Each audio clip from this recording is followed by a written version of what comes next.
So I did something pretty wild. I locked a colony of ants inside a completely sealed glass jar. No holes, no outside air, nothing gets in or out. Before you freak out, hold on. This was all about seeing if ants, nature's ultimate survivors, could adapt to a totally closed world. And trust me, what happened totally surprised me. First, let's talk about ants.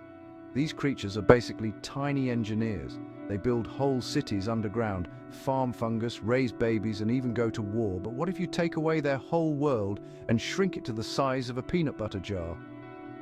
That's the experiment. I set up the jar with a bit of soil, some leaf litter, and a few drops of water.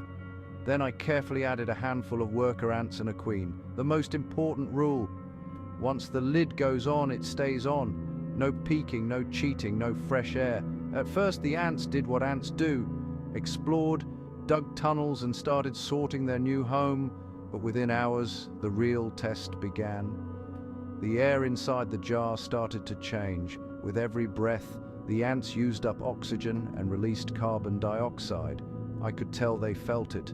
Their movement slowed, and they started clustering together, almost as if they were trying to solve the problem as a team. And here's where it gets fascinating. Ants are masters at adapting. Some species can survive underground for weeks in low oxygen conditions.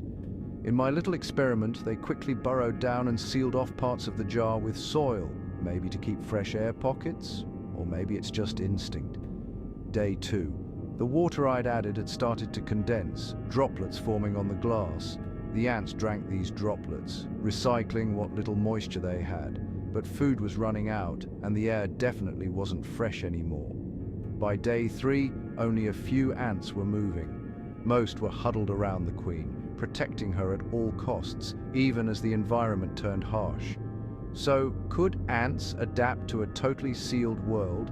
Short answer: not for long. They're survivors, but even they need fresh air and new resources.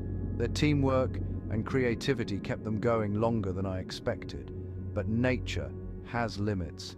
This tiny experiment made me realize how delicate even the strongest creatures really are.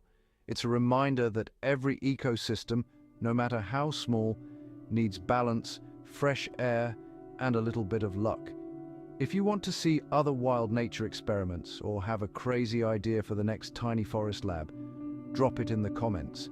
Nature always has a surprise up its sleeve. See you in the next adventure.